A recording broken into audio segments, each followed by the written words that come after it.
అందరికీ నమస్తే. అంత్యకాలంలో ఎవరు చలించని మనస్సుతో యోగ బలంతో ప్రాణాలను భ్రూమధ్యలోనే నిలిపి ఆత్మ ధ్యానం చేస్తారో వారు ఆ పరమాత్మని పొందుతున్నారు అని భగవానుడు గీతలో చెప్పడం జరిగింది. ప్రయాణకాలే మనసా చలేన భక్త్యా యుక్తో యోగ బలేన చైవ భ్రోర్మధ్యే ప్రాణమావేశ సమ్యక్ సతం పరం పురుషముపైతి దివ్యం. గీత నుండి 8వ అధ్యాయము 10వ శ్లోకం ఇది. ఇంద్రియాలకు రాజు మనస్సు. ఇంద్రియాలు బాహ్య విషయ గ్రహణ చేసి మనసుకు అందజేస్తాయి. మనస్సు ఆ విషయ లాలసల్లో పడి వెంపర్లాడుతూ ఉంటుంది. సుఖంగా కూర్చొని కళ్ళు మూసుకొని ధ్యాసనంతా శ్వాసపై లగ్నం చేస్తుంటే ఇంద్రియ ద్వారాలు మూయబడి మనస్సు అంతర్ముఖమై ఆత్మలో నిలిచి ఉంటుంది.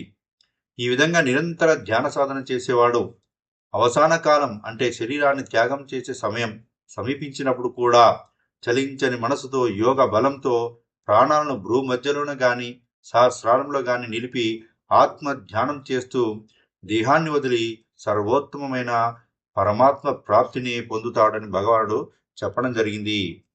అంటే నిరంతర కాలం మన జీవిత కాలం ధ్యాన సాధన చేస్తూ చేస్తూ చేస్తూ ఉన్నట్టయితే ఆ మనసుని పూర్తిగా శుద్ధమే ఆత్మలో స్థితమవుతుంది.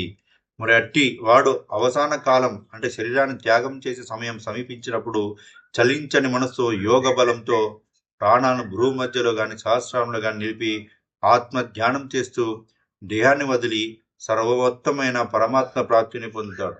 ఇంత గొప్ప జ్ఞానాన్ని ఇచ్చిన శ్రీకృష్ణ పరమాత్మకి, వేద వ్యాసుల వారికి, గణపతి భగవానుడికి, వివరణ ఇచ్చిన బ్రహ్మర్షి పత్రిజీకి, ఎంత భగవద్గీతకు మూలమైన అర్జునుడికి నమస్కరిస్తూ థ్యాంక్ యూ.